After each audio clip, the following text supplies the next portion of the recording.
Hello and welcome to the second in the series of Jobsite's Fresh Thinking series. Today I'm in the studio with, we'll start on my far left, Felix Wetzel, Strategy Director for Jobsite. Here in the middle is Tomi Ahonen, an author and consultant about mobile. And right next to me is Tony Fish, author of My Digital Footprint. And over the last couple of days, you've spoken in Manchester and in London and in Havant about various aspects of our digital world today. Tomi, I'd like to start with you. You specialize in the subject of mobile. Today in a lot of businesses, the argument is, or the debate is, do we create an app for our business or do we not create an app for our business? Is that where the discussion actually ought to be starting? Yeah, it's very often the interest arrives from apps. You notice that your competitor launched a cool app. There might be something interesting in that industry that someone is doing with a smartphone application. But smartphone applications do not reach the mass market yet. They reach only a very small part of the total population. Even in Britain, only 1 out of 3 people who have a mobile phone have a smartphone. And those are then fragmented. Some of them are iPhones, some of them are Blackberries, some of them are Symbian phones, some of them are Windows phones, some of them are Avada phones. There are lots of different smartphone brands, operating systems.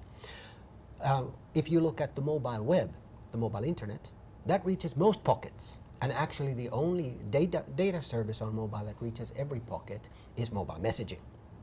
So Coca-Cola, for example, has now a principle that they do their mobile budgets on a 70-20-10 rule.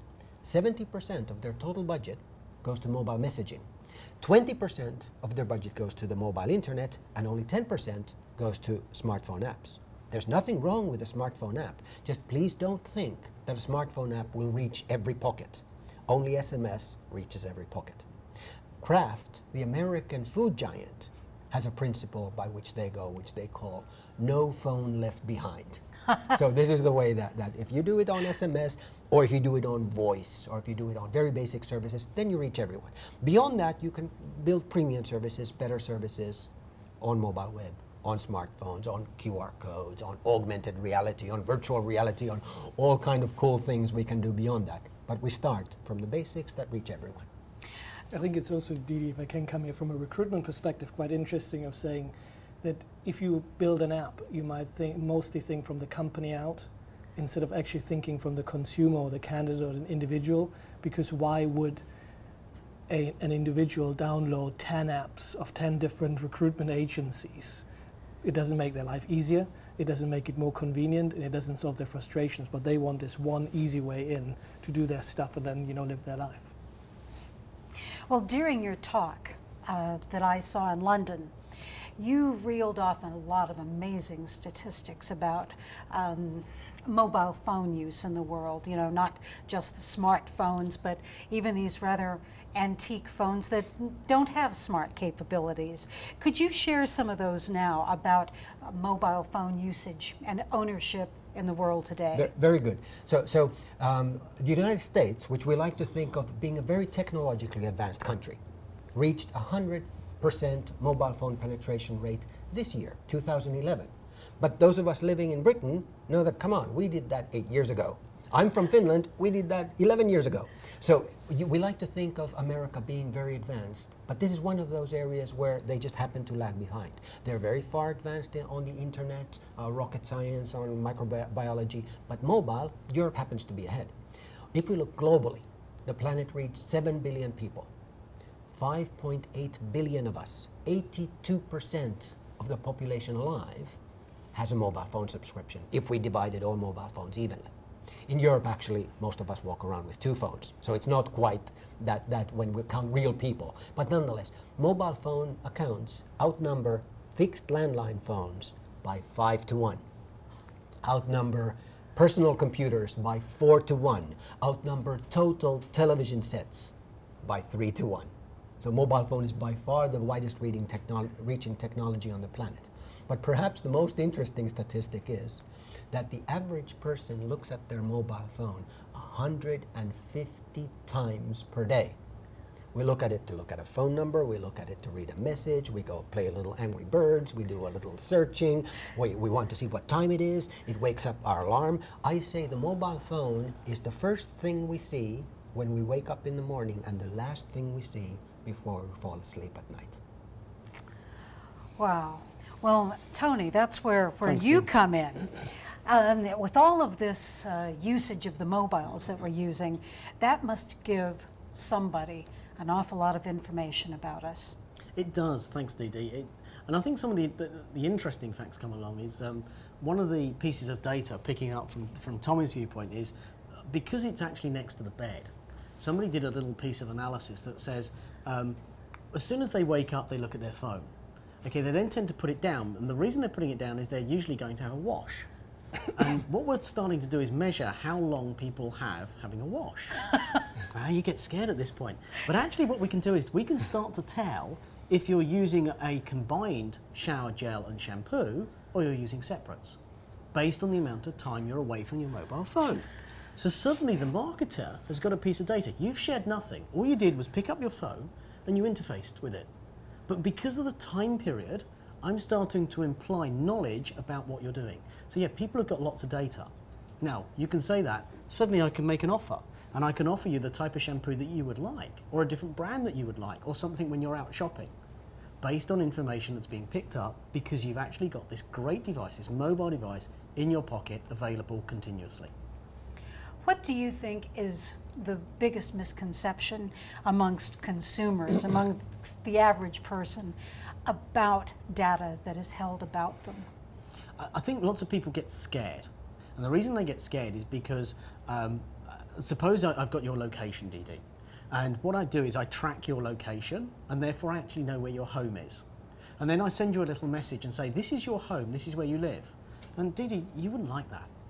But suddenly, if I positioned it in a different way and I presented the information in a different way and said, actually, here's 5 addresses which I've picked up, which actually you might want the product that you've just bought shipped to, suddenly you might go, actually, I'll pick that one. But I haven't called it home. I haven't called it work. I've presented it in a different way. I've given you control of the options. And people, what they're worried about is they haven't got control of the options which is given to them. Actually, they're less worried about the data. It's the way the data is presented back to them. They get scared when the analysis gets creepy. When you start to tell something to somebody that actually they haven't told the device. But that's about the presentation layer. Okay. Well, also, though, you pointed out in your presentation that someone, whoever it is that's looking at all of this data, can understand who you are, what you do, who you connect with, by examining all of these other strands about you on the web. What are they looking for at this time in terms of influence, influencing, etc.? So as a marketeer, what you're trying to determine is you as a person, Dee Dee, are you an influencer of lots of people, or are you influenced by lots of people? So are you the person who walks into Marks and Spencer's and buys the white blouse? So you're the first person. And then you send out a message to everybody else in your friend group saying you've bought the white blouse. And therefore, actually, they won't go and buy the white one, but they might buy the pink or the blue. But suddenly you're influencing other people in their purchase decisions and behaviours, and you're providing a recommendation. Or are you at the end of the list where everybody else has done it and you're picking it up? Because that tells us some really important information about who you are, what you're doing, and where you fit in the social network. And that's what marketeers are after.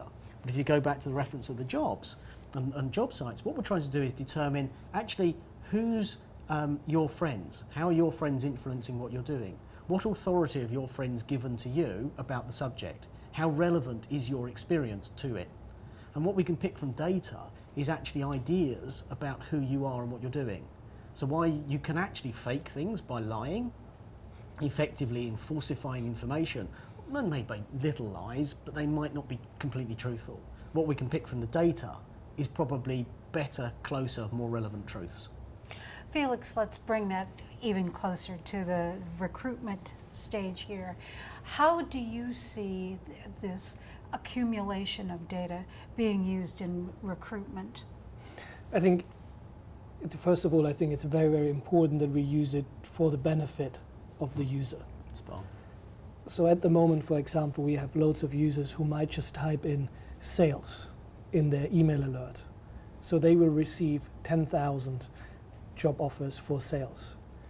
But they will, through their application process, we then can see actually they're only applying for sales manager roles in North London.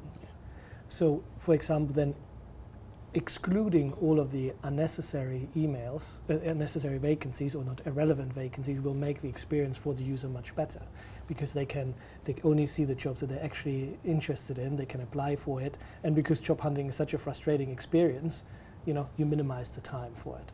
So that's one of the ways that we can see it working going forward. And already now, of the recommendation bit that Tony mentioned, like at Amazon, other people have applied for this job. Already now we can see that 14% of our applications come via this one route. And the precision that you just learn from recommendation is at the moment higher than any precision that you can get from algorithms. Algorithms play a big part in the definition of influence, online.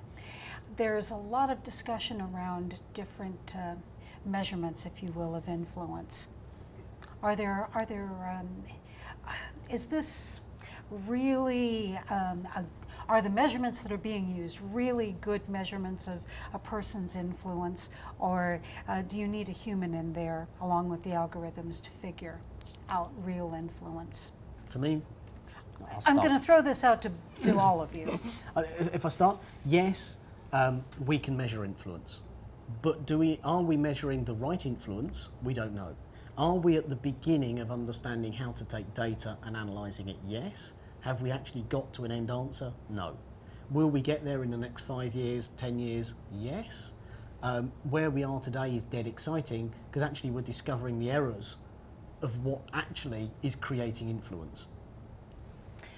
Tommy, where does influence play in your 9 unique characteristics of mobile? Very good. It starts on the first of the unique abilities, which is personal.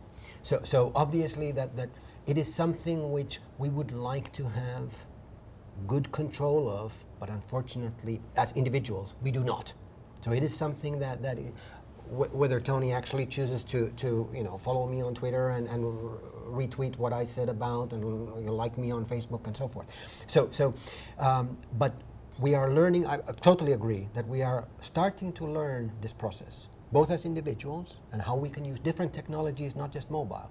And if we're looking at it from the side of employers or different companies and providers in the middle, on how can we measure this? How accurate are those measurements? How can we improve that process and learn more? I'm not an expert in the recruiting and jobs search area, so I'm looking back at other industries.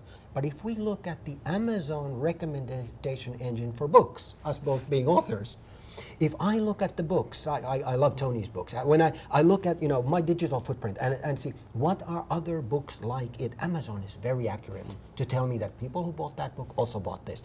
I will click on more of those links. Or if there's something on my interest, something written about 3G mobile, I will immediately want to see what are similar books to like that. Oh, it's similar to that one which I didn't like. Then I'm not going to bother buying this one. It can get very accurate. And interestingly enough, outside of categories, so maybe taking recruitment, maybe a recruiter or hirer places one vacancy into the sales sector and another one in the IT sector, but through this recommendation system you actually are overcoming the sectorization that the recruiter has in their mind, because recruiters are all by industry sector, whereby candidates are more by location and by ability what they want to do. So suddenly you have like this nice new way of making the world more relevant for the individual by using other users and helping you with it. And recommendation and influencers have a multiplier effect, and it's the multiplier that we're trying to access. So if I just sell something to you, DD, it's the end of the line. You've bought it. Okay, what I want to know is if you've bought something, you've bought Tommy's book, and then you tell Felix. Yes. So you've now become the multiplier. You've become the person who creates more economic value. So I want to tell you more things to buy, because I know that you're going to recommend them on to more people. So you're actually influencing the market. Well, I think during your talk, it was you, Tony, who brought up this amazing statistic about how if someone has made up their mind about something already, then there needs to be this incredible force multiplier to get you to unchange your Yes. mind. Tell us a little bit about that. We've kind of like always known it because it's to do with brands. And we know that once you start buying a brand, and so why does newspapers want to influence people at university level? Because it's the first newspaper they'll start to buy, and they will buy it for the rest of their life. If I influence you as a child to buy certain brand of trainers, you will buy them for the rest of your life. If you would buy your first car, you will buy it for the rest of your life. You buy anything once, you tend to buy it forever because the amount of energy it requires to change is so huge. So what we want to do is persuade you at the first point is this is the right thing. But the influencers can create change. Because actually I will trust you more sometimes than actually my own judgment. And this is why it becomes such a social environment where suddenly this data becomes critically important. And If I could add here, yes. so the interesting part comes up to now, marketeers have been able to process the thinking that if I buy this brand of suit, I therefore am loyal to the brand and I can perhaps sell more. I might even be an influencer and have a Facebook page and recommend it. Actually, in the future, we will be able to find people who are fans of brands that they don't use.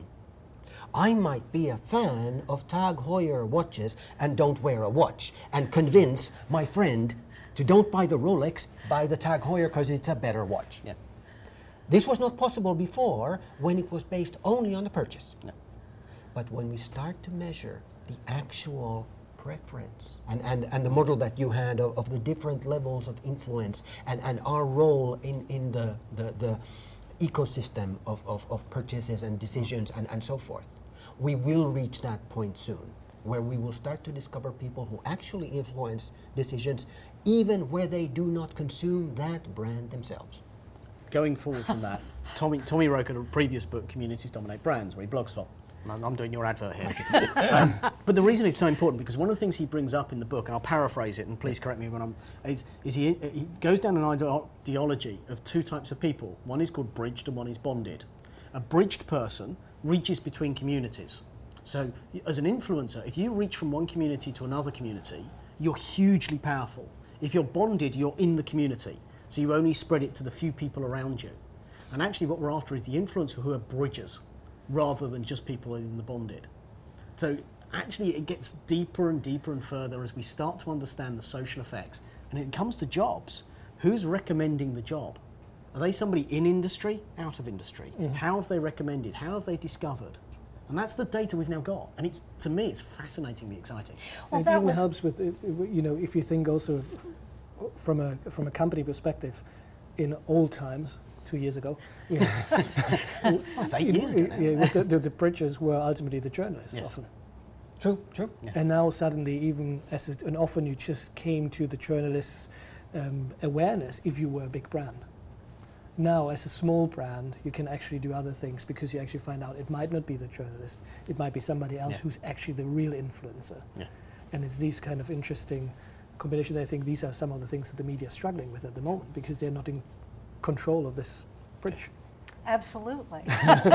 as you might know. Well, Tony, that leads us to one of the other areas that you talked about that I found really fascinating. And these are these different models of people's ownership over their data. Could you go through a couple of these? You know, you would think that, everyone has the same level of desire to control their data, but apparently not. So the question we always come up with is if you could assume all data, and that's every piece of data you can possibly imagine in the world. Okay, and then you take your data. How are those two related? And what we've come to view is actually there's lots of different models that people come to answer that question. There's not one. And it's based on people's experiences, where they're brought up, their natural affinity to a community, what their expectation is because of life experiences, where they went to their first job. All sorts of things affect them. But we know there's a series of models between all data and their data. Then we know there's another series of models, and it's models which relate your data to your identity. And people have got different views about how they work. And then we know that they've got different models about how their identity or their data and their rights associate. And because there's this pool of models that we all come at, when you start talking about data and privacy and rights and branding, some people look at us and go, you're barking. And it's not that we're barking, it's just we have a model which we subscribe to, and other people have a different model. And it's not one's right and one's wrong, it's just that we've got to work out how we all interact with our different models, which causes a lot of confusion. Well, one of the other questions that you mentioned that causes confusion is, what is identity? Yes. Do we have to go there now? It's a very, very esoteric question, isn't it? Identity is not your name. Let's start there and finish. Well, to sum up, we could go on at length on this. Tommy, I'd like you to go through what you see is the future of mobile in this world now. Everyone's got one, or nearly everyone's got one, but what are we going to be doing with them? Very, very good. So at the moment, we've gone from the process of talking on the phone to starting to consume data. So the phone went from our ear now to our eyes, and now we're starting to interact with it on all kind of data services. But they still tend to be very rudimentary services and very preliminary services. If we go to some advanced markets, in Kenya today, mobile payments, mobile banking, and mobile money is so advanced that 30% of the total Kenya GDP, the total Kenya economy, goes through mobile phones. Your salary is on your mobile phone, you pay your taxes on your mobile phone, your mortgages, your car payments, groceries, bus fare, everything on your mobile phone. You can live with no cash, perfectly fine. Imagine how much more data we start collecting out of that. At the same level, today, smartphones are as powerful computers as put man on the moon in our pocket today.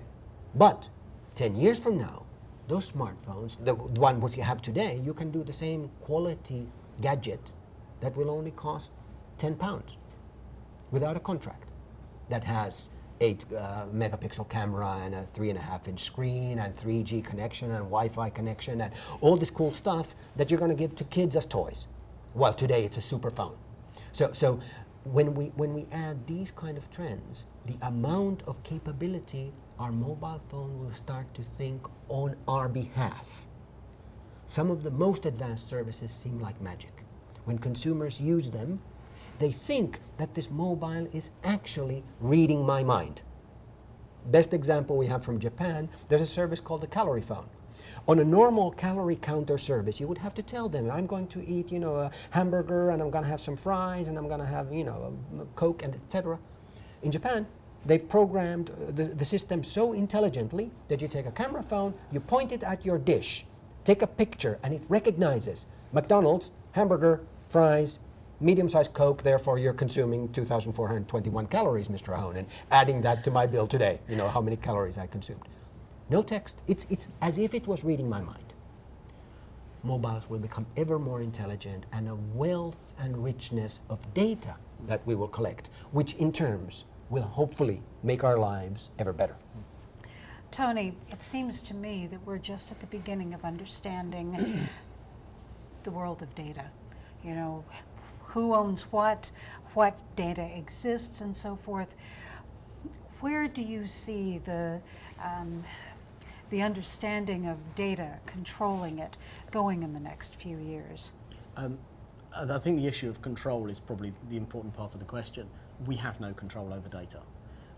The issue is, I think the more important thing is we have a series of people in the environment, and the environment being the economy, who probably have very little economic wealth. And they probably have very little economic benefit to a number of people who want to give away services for free. Because free is based on the trade of data, which is fine, but if your data is worth nothing, i.e. I can't sell you more services, I can't exploit your data in reality, actually you have no value to me. So why should I give you anything for free? So at the moment, I think control's gone. But what we need to start to do is form and formulate regulatory environments which protect people who are going to be exposed, who want to participate but have very little economic value. So we've got to look at not control, but how to protect, which is where regulators should have been for an awful long time. Because the thing is also, you can also ask the questions, did we ever have control, or was it always a perception of control that we had?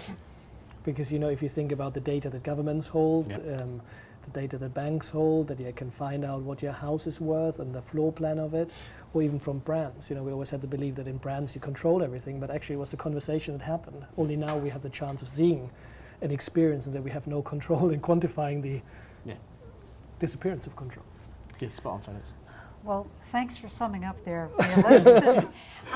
I'd like to show you again Tony Fish's book, My Digital Footprint, and from our other speaker here, Mobile as Seventh of the Mass Media by Tomi Ahonen.